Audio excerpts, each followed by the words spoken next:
Olá, turma! Hoje a gente vai conversar sobre contabilidade ambiental ou socioambiental e os paradigmas que a gente tem nesse processo de mudança de estrutura.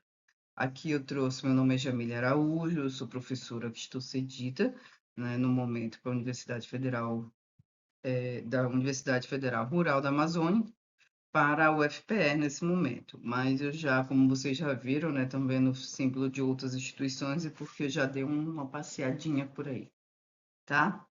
Já estive nessas outras instituições ministrando a mesma disciplina e outras disciplinas compatíveis. Tá ok? O que nós temos hoje de agenda para conversar? Então, a gente tem que ver, diante desses conceitos novos dentro da contabilidade ambiental, socioambiental, a gente tem, primeira linha, que é a sustentabilidade e a contabilidade ambiental, o que buscamos. Segundo, a ISO e o Objetivo do Desenvolvimento Sustentável, que é os novos horizontes e certificações. Terceiro, redução de riscos e geração de valor, que são as oportunidades geradas. E, por último, as considerações finais diante a composição da contabilidade socioambiental. Quando a gente pensa em sustentabilidade e contabilidade ambiental e o que buscamos, pensamos melhor sobre práticas empresariais responsáveis e sustentáveis. Nesse contexto, a gente vê desde a primeira da micro e pequenas empresas até as grandes empresas procurando caminhos que consigam consolidar como uma empresa sustentável. Eu brinco muito que antigamente não se tinha esse olhar mais crítico para as linhas ambientais. Porém, eu digo assim, quem nasceu de 2000 não tem como não ter essa pegada ou essa linha pela visão ambiental. Por quê? Porque já cresceu com o dia da água, dia da árvore, dia do indígena, tudo bem consolidado, nas práticas pedagógicas de ensino. Então, pensar ou investir em empresas que não tenham uma preocupação com os dias futuros ou com a questão do ar, a poluição, é muito difícil. Então, para as empresas, esse olhar, nesse novo contexto, ele é imprescindível. Outro ponto que é questionado é a gestão dos impactos ambientais e sociais das empresas, principalmente o que ela quer apresentar, qual é o ponto ou como ela quer ser reconhecida, qual a reputação dessa empresa diante da sociedade pelo que ela não só vende ou presta serviço, mas ela tem que ser reconhecida por fatores ambientais. Você vê hoje em dia nas mídias, um fator muito importante é a reputação das empresas. As empresas elas tentam, ao longo do tempo, consolidar. Se vocês forem ver, por exemplo, um exemplo clássico, Boticário. Boticário, ela prega todas as vezes na propaganda, você vê que ela sempre apresenta linhas mais ambientais, ela sempre tem um verde ali para apresentar, nem que seja na casa, na janela, ela dá um close na filmagem sempre para poder mencionar isso, para ver essa preocupação, esse olhar direcionado. E aí, quando você começa a olhar esses aspectos, poxa, Jamília, esses aspectos eles são muito qualitativos, eles não são expressivamente quantitativos. Você olha uma contabilidade que é diferente, mais pensativa. Sim, você tem que ver uma contabilidade aqui que ela vai além dos números. Os números, eles são reflexos de ações que são desenvolvidas dentro da empresa em prol não só de aumentar a reputação dela, que isso vai gerar novos investidores, automaticamente recursos financeiros, mas a preocupação dela estar dando retorno à sociedade de alguma forma, ou então estar se preocupando com ações que consigam fazer a utilização de um produto inteiro. Por exemplo, antigamente, acho que é comum aqui no Nordeste você trabalhar, não sei se vocês conhecem, o leite de coco, só coco. O leite só coco, ele, quando você pega o coco, você usa água, ele vende água de coco, ele tem o leite de coco, que é da polpa. E o bagaço, antigamente, talvez alguns da turma não era usado para fazer banco de carro, que era o famoso carro classe A da Mercedes-Benz. Porém, a tecnologia em si, que era fazer o banco de, de palha de coco, né, ele foi patenteado. Por isso que você não vê a utilização dessa mesma palha de coco nos outros bancos de carro. Por mais que as outras empresas até queiram fazer isso, né? Mas a Mercedes-Benz patenteou para utilizar em um modelo de carro específico. Quando a gente começa a olhar esse ciclo de ações que a contabilidade traz, né? Além dos números, você associa a questão da cultura, que a cultura do lugar influencia em aspectos ambientais, as regulamentações, o abastecimento e o suporte. Então, não tem como trabalhar com o meio ambiente e a contabilidade sem trabalhar com serviços de ecossistema. Vai com o habitat, vai com a produção, vai com entender o sistema novamente da biologia, que é a fotossíntese, né, que você tem a questão da emissão de gases no ambiente. Então, tudo isso é controlado de modo geral. Outro ponto em questão é quando a gente vê a questão do colapso de determinados serviços de ecossistema, né, que poderia resultar no declínio do PIB, né, em 2,7 trilhões de dólares anuais até 2030. Então, quando você olha, aqui existem várias métodos que são direcionadas para a proteção ou do ecossistema, principalmente com relação a gases, né, para evitar os efeito estufa, e também a questão do custo de oportunidade gerado na proteção de terras.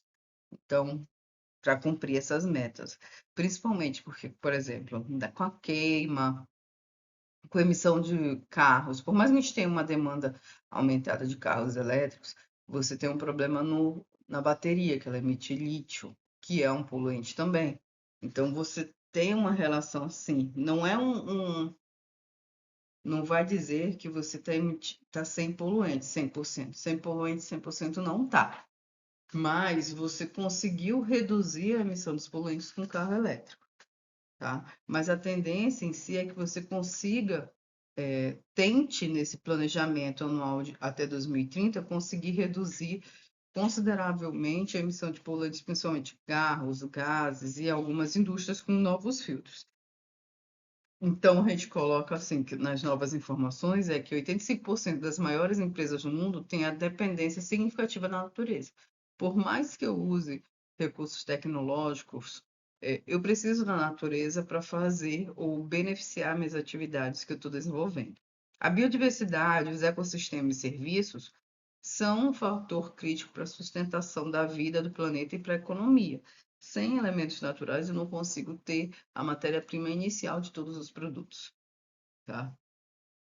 E o melhor, dentre essas organizações, não só pelo critério de reputação, é que eu tenho reporte ou disclosure, principalmente de modo confiável, transparente, para a sociedade, principalmente para que haja a geração e a curiosidade de trazer novas oportunidades de pesquisas.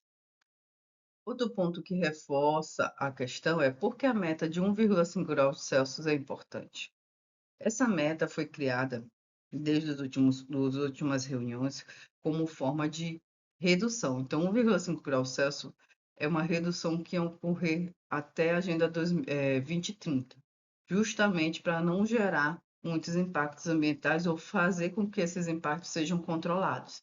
Então, o Acordo de Paris de 2015, ele mantém o aumento da temperatura global bem abaixo de 2 graus Celsius e evita esforços para eliminar a 1,5 graus Celsius, para reduzir. Então, desde 2015 já vem essa discussão. Porém, qualquer aquecimento médio acima de 1,5 Celsius já implica impactos severos, principalmente no ar. Hoje, por exemplo, você vai assim para São Paulo, você vê que fica bem de manhã, fica assim meio cheio de névoa. Imagine no Japão, que tem muitos poluentes pela manhã, você vê que muitos usam máscara por causa da qualidade do ar. Hoje em dia, se você vê nas cidades, se você vê naqueles letreiros que tem as horas, hoje ele já diz, olha, qualidade do ar, e ele já diz como é que está o ar, se está úmido, se tem que hidratar, então você já tem, se já está seco. Então, tudo isso é importante nesse processo de avaliação dos graus Celsius. E quanto mais as temperaturas aumentam, maior a probabilidade de interação de impactos climáticos, tá? Principalmente quando a gente fala em riscos compostos em cascatas que são mais complexos, né? E difícil de gerenciar, a gente chama de efeito manada, né? Que é efeito em coletivo, que são as erosões, os impactos no solo, na produtividade. E quando a gente pensa nessa meta de 1,5 graus Celsius, é importante a gente pensa nos possíveis riscos climáticos que isso envolve, principalmente futuros climáticos, né? A temperatura global da superfície, se ela vai continuar aumentando até pelo menos meados do século em todos os cenários de emissões consideradas. Então essa meta não foi cumprida até agora. Por isso que você vê grandes discussões. Um dos pontos de discussões foi no ano passado, quando a gente teve a primeira reunião dos BRICS sobre essa questão das mudanças climáticas. Ainda não tinha a COP ainda, né? Que a COP foi no final ali de setembro para outubro, as discussões, principalmente a arrecadação de recursos financeiros para que fosse possível esses investimentos em recursos ambientais, tá? Então, houve a primeira discussão dos BRICS justamente para ver como ia ser não só a conferência, mas também como ia fazer uma nova meta ou um novo planejamento para alcançar essa redução de 1,5 graus Celsius e os seus impactos no meio ambiente. E dessa forma, os líderes do BRICS, eles endossam um fundo inédito para a conservação das florestas tropicais. Qual é o avanço disso? É porque quando você tem essa metragem dessa área verde, você tem a conservação da natureza. Qual é a consequência disso? Qual é o efeito? Vamos pensar assim, vamos lá para a biologia. Na fotossíntese, o que que acontece? De manhã, você tem a emissão de oxigênio. E no final, e à noite você tem a emissão de gás carbônico, que é o efeito contrário, né? Então, exceto a espada de São Jorge, que é o contrário, né? À noite é oxigênio, emissão de oxigênio e de manhã gás carbônico. O que que a gente entende disso? Quando eu tenho a floresta em pé, eu tenho a garantia de manutenção de carbono suficiente para as pessoas. Então, quanto mais floresta em pé eu tenho mais oxigênio para as pessoas. Essa é a linha. Então, quando eu crio uma linha de conserva de florestas tropicais, eu estou tentando garantir o ar, vamos dizer assim, de modo grosseiro, o ar de todo mundo, tá? Mas, ao mesmo tempo que eu consigo essa conservação, eu consigo também uma escala de outros potenciais ganhos econômicos e da saúde para o ser humano, principalmente redução dos efeitos estufas, a questão da emissão também dos raios UV, principalmente direto ao solo e outros elementos nesse processo, tá? E a mensagem vem bem clara, né? A ação climática bem-sucedida deve ser múltipla em todos os setores. Não adianta eu fazer só na linha ambiental, tá? Não é só na floresta tropical. Por exemplo, na região Nordeste, que fica da costa, a gente tem o famoso carbono azul, que existe também a proteção desses recursos climáticos, que são do oxigênio que vem da maré, né? E também é emitido o oxigênio que tem dos manguezais. Então, isso também tem que ser protegido também. Mas quando a gente tem um olhar mais crítico para tudo, a gente requer o quê? Governança mais inclusiva, e aumentar os financiamentos climáticos para os grupos mais vulneráveis e de baixa renda. Então, a gente tem que criar um meio de resiliência, né, para conter esses impactos climáticos e atender, de modo geral, a sociedade também. Porém, quando a gente vê, nossa, Jamile, isso é muito bonito. Porém, isso tem efeitos nos fluxos financeiros. Isso impacta nessas organizações, em todas as organizações. Então, como vamos nos fortalecer? Porque se você tem um custo no meio ambiente, você também tem um benefício que vai muito além de fazer aquela avaliação empresarial, que é justamente a reputação. Então, você tem padrões ou planejamentos a serem cumpridos, principalmente políticas claras. Então, você tem políticas claras, você também está fazendo planos de governança dentro da sua organização, está cumprindo planos de atendimento aos padrões ou certificações da sua empresa e também atendendo a padrões que o governo precisa para manter essas metas, para alcançar, vamos dizer assim, para alcançar essas metas de redução de poluentes. Então, vamos pensar assim: as necessidades mensais anuais de investimento moderado entre 2020 e 30, né, que seria esse cenário de reduzir de 2 a 1,5 graus Celsius, eles são de 3 a 6 vezes maiores do que os níveis atuais. Então, presta atenção, olha essa lógica. E os investimentos públicos e privados, como é que ficam, nacionais e internacionais? Eles precisam aumentar em todos os setores da região. Hoje, quando você vê no Brasil, para manter muitas dessas áreas que tem floresta, principalmente, vamos dizer, da Amazônia, muitas dessas organizações sem fins lucrativos fazem investimentos, como a Hewlett Packard, a Hewlett Packard mesmo, aquela calculadora HP de vocês de contabilidade. E a WWF, aquela do Pandinha, eles sempre fazem programas para atender principalmente ribeirinhos, áreas de proteção ambiental, para que não tenha esse desmatamento e nem as queimadas, tá? Proteção também, políticas públicas que sejam de preservação ao ambiente, incentivos sociais, sempre eles vão demandar políticas claras, né, como sinais dos governos e da comunidade internacional, não só para manter as metas, para garantir e, com isso, garantir atendimento à sociedade de modo claro e reduzir a emissão dos poluentes que venham a afetar a saúde humana no futuro. Quando a gente pensa em contabilidade ambiental ou socioambiental, a gente tem que ver formas de identificação, mensuração e evidenciação dos eventos, transações econômicas e financeiras, que automaticamente se relacionam com proteção, preservação e recuperação ambiental. Então, todos esses fenômenos eles se interligam. Então, a gente pensa, poxa, mas só em contabilidade rural eu trabalho com pasto, com gado de corte. Isso tem recursos financeiros, isso também envolve a contabilidade socioambiental. Por quê? Porque você também está trabalhando com recursos naturais, tá? Mesmo que seja de pasto, mas também tem que trabalhar com a área de proteção ambiental. Tá? Aí você também, nesse volume de atividades, você tem o disclosure, que seria esse reporte dessas informações contábeis, dessas organizações, transparência, comparabilidade, confiabilidade dessas informações para a sociedade. O que é muito comum a gente associar somente a questão do pasto à contabilidade rural, mas não é. Ela também está vinculada à questão do socioambiental. Por quê? Quando eu tenho área de pasto, eu tenho um bloco de pasto que ele vai ficar durante um determinado e eu vou ter que alocar aquele gado para outro pasto em determinado momento. E aquele pasto que vai ficar, já foi comido, ou eu refaço aquela plantação de pasto para um novo pasto, e se já tiver erosão, geralmente são aplicadas outras atividades como atividade de reflorestamento. Eu não posso, eu tenho, de acordo com o município, eu tenho determinada, se eu vou fazer um pasto, eu não posso desmatar toda a minha área, o meu hectare dentro da minha fazenda. Eu tenho que manter uma área de proteção ambiental.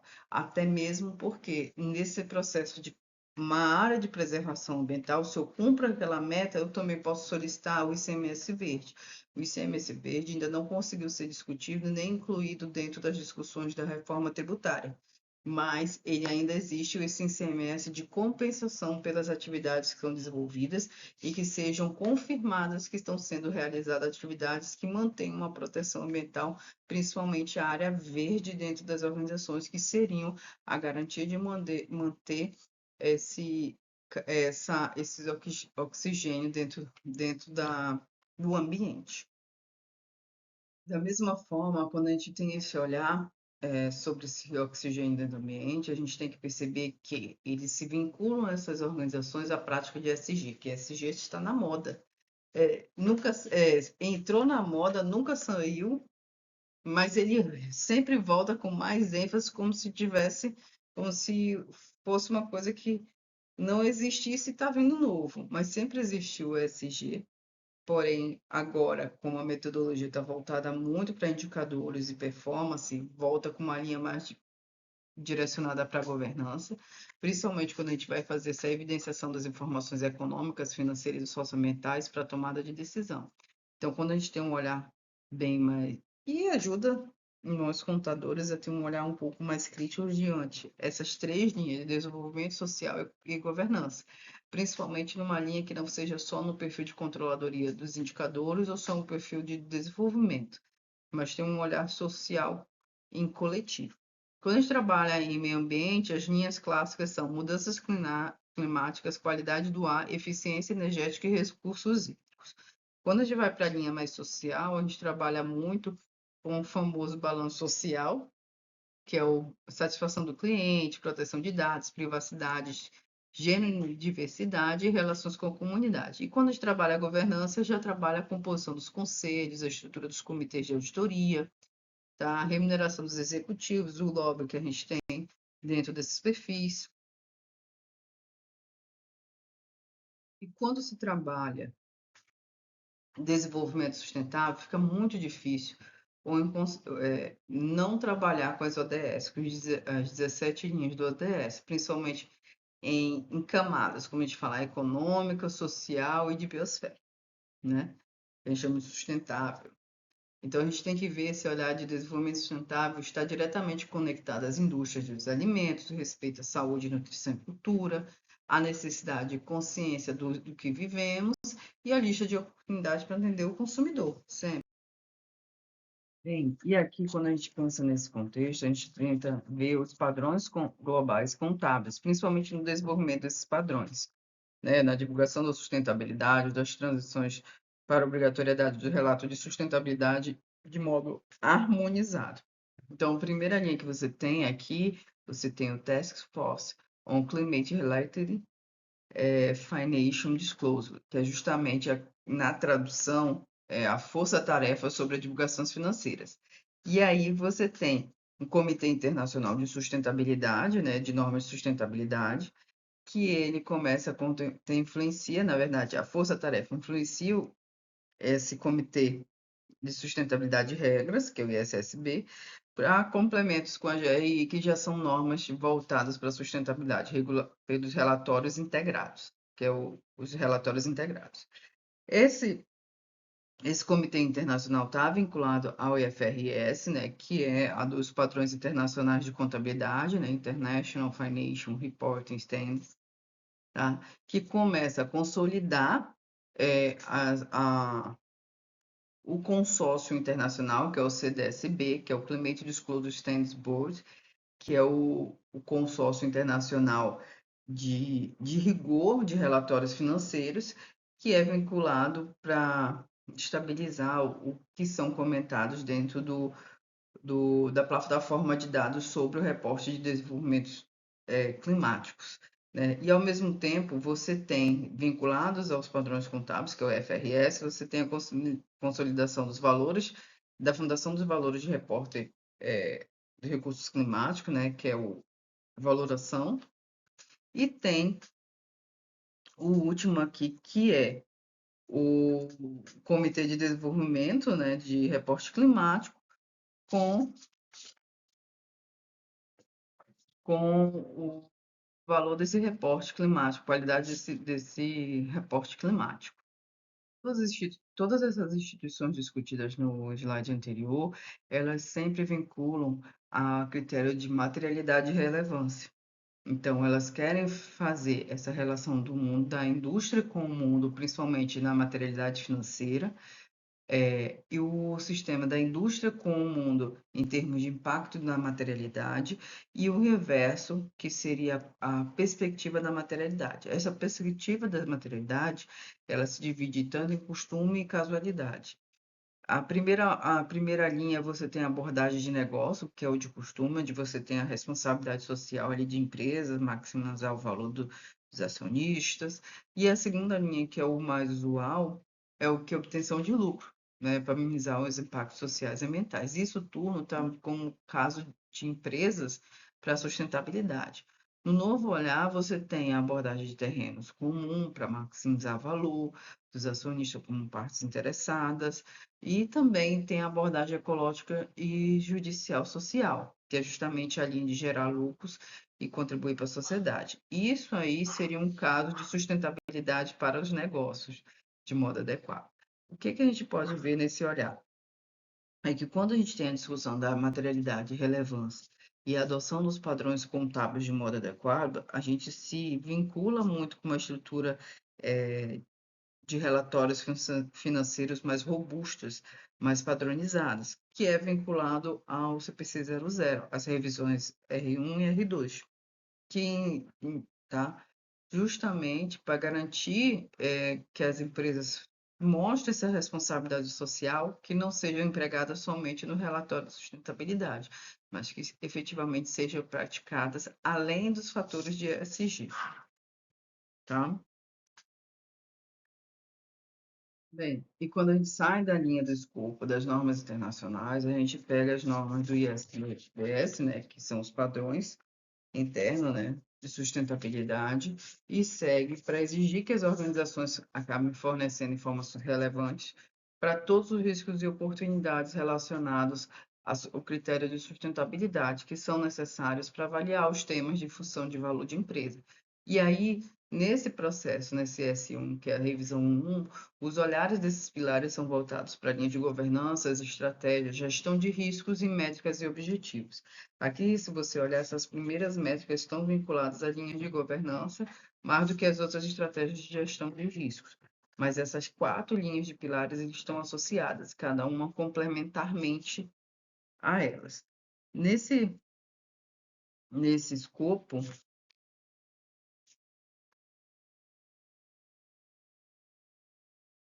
continuamente a esse escopo, a gente tem a UESSB, a revisão 2, que é o S2, que já vem com a divulgação das informações relevantes sobre os riscos e oportunidades relacionados ao clima, principalmente o que são necessários para ser avaliados dentro desses impactos das mudanças climáticas.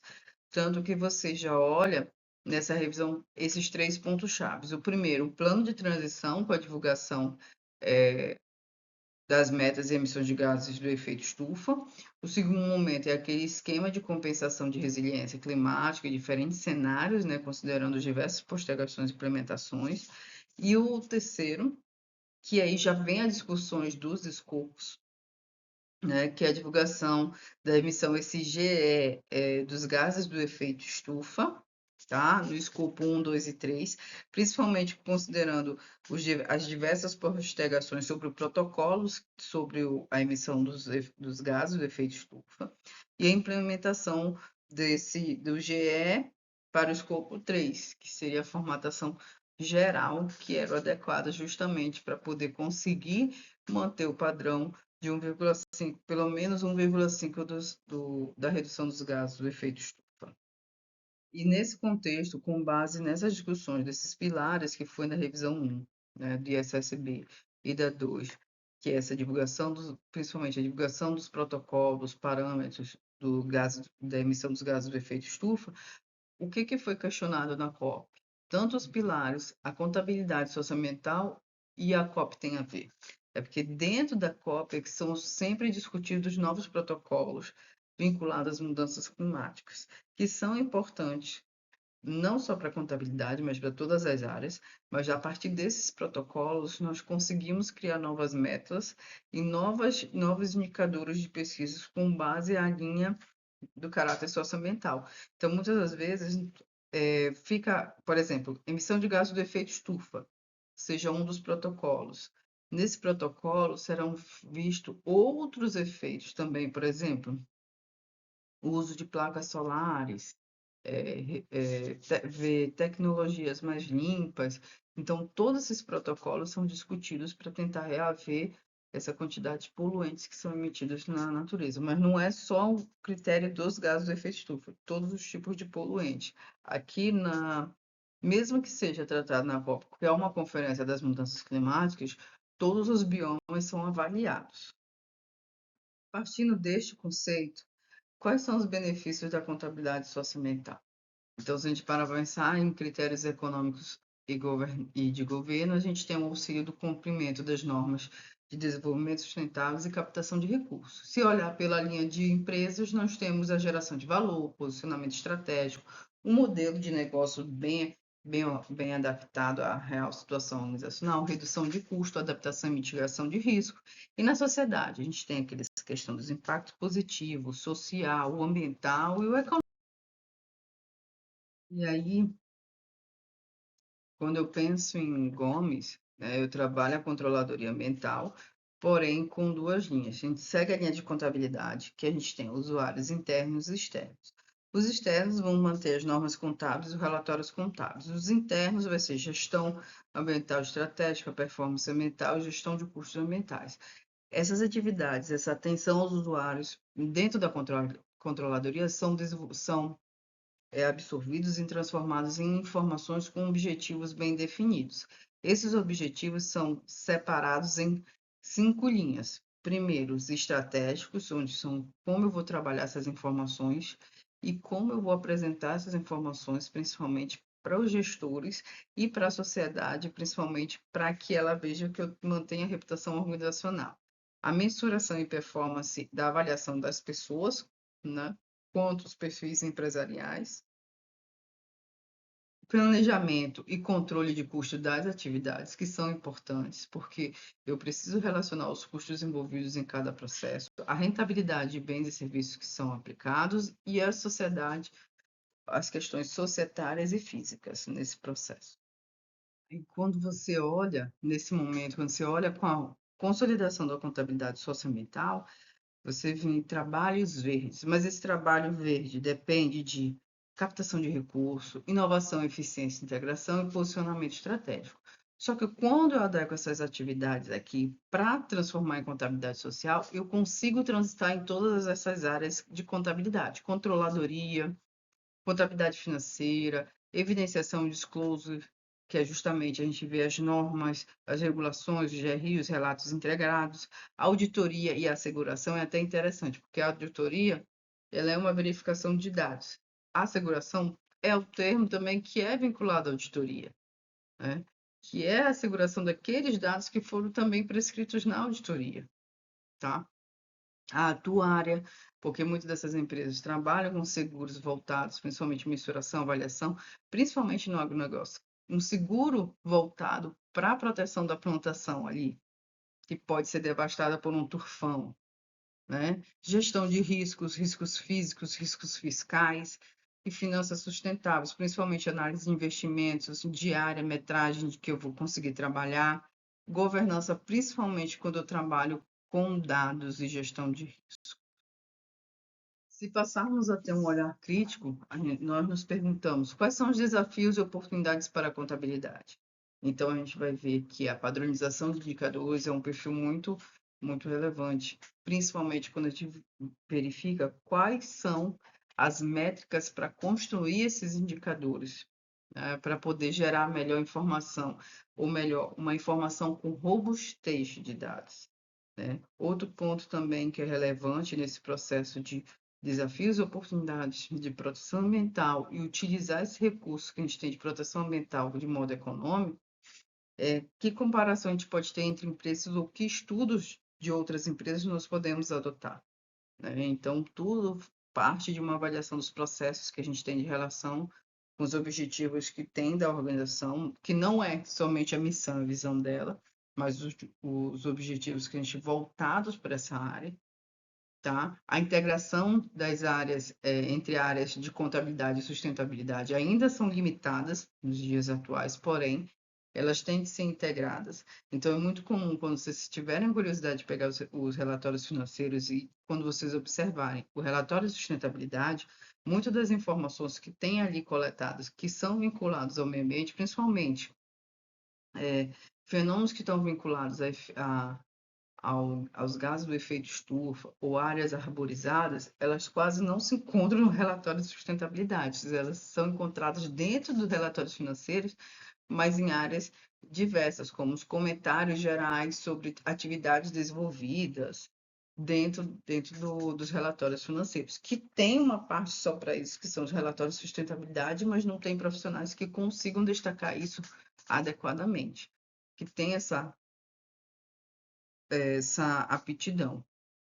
São colocadas em algumas organizações? São, mas não são em todas. Se você pegar os relatórios financeiros da energia hoje, você não vai ter um relatório de sustentabilidade pontuando esses dados. Acho que nem vai ter o relatório de sustentabilidade. Você vai ver pontuando as informações sobre emissão dos poluentes, fenômenos relativos a gases do efeito estufa, todos dentro do instrumento, mas de modo espalhado, né?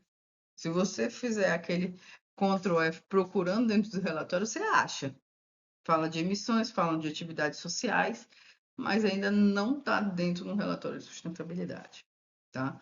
Então, o que a gente pode pensar? Que a efetividade de iniciativas voltadas para o objetivo de desenvolvimento sustentável, ela depende muito não só dos gestores, da sua aplicabilidade, mas também da consciência das organizações, como também dos profissionais que estão surgindo hoje, que serão vocês, contadores, para poder orientar essas empresas à melhor adequação das suas atividades. Atualmente, a gente tem dois pontos de linhas que a gente encontra, que é a base comum para documentação e certificação, que é o PNUD, tá? Que verifica os dados das organizações, principalmente capacidade de alinhar os esforços de documentar os processos de caráter ambiental, a questão das certificações que são padrões no mundo, que são as ISOs, principalmente a 14001, Desenvolvimento Sustentável, tá? E está vinculado também aos Objetivos de Desenvolvimento Sustentáveis e ao PNUD, né, que é os padrões relevantes, e ao público privado, que é justamente a promoção de atividades de caráter ambiental e caráter de proteção empresarial para essas organizações e conscientização, principalmente para que a gente tenha como contadores esse perfil de disclosure, que é a divulgação e reporte desses demonstrativos contábeis adequados aos dias atuais, principalmente as cobranças que nós temos de adequação, não só aos padrões do ESG, mas aos padrões de sustentabilidade. Como pontos importantes de reflexão, nós temos que a nossa extrema dependência de sistemas naturais. Sem sistemas naturais, a gente não tem um ecossistema de subsistência, de subsistema de natureza, a gente não tem produtos naturais, a gente não tem nem os nossos produtos industrializados, né? Então, a tendência de padronização agora é ter essa interconectividade, tanto com finanças ambientais, que vão muito além dos relatórios de sustentabilidade, tá? Então, a gente tem a educação de formação, que é imprescindível para que a gente alcance essas necessidades atuais. A contabilidade aqui, ela vai ter um papel muito importante e crucial na socioeconomia, principalmente com baixa de carbono, né, em critério social, ambiental e de governança, que é vinculada ao ESG, e podemos frear. A gente tem uma linha de concepção que podemos frear a extinção de massa de nossas práticas, né, que venham a poluir o meio ambiente, principalmente repensar uma forma de gestão e política empresarial. Então, existem diversas oportunidades aqui no âmbito de contabilidade ambiental, socioambiental e os desafios que a gente vai enfrentar, principalmente critério de biodiversidade e gestão de risco. E aqui eu deixo uma frase para vocês, que a educação é a arma mais poderosa que você pode usar para mudar o Nelson Mandela. E isso eu fico meu contato para vocês, caso vocês precisem também tirar dúvidas, independente do chat do fórum que tem no AVA.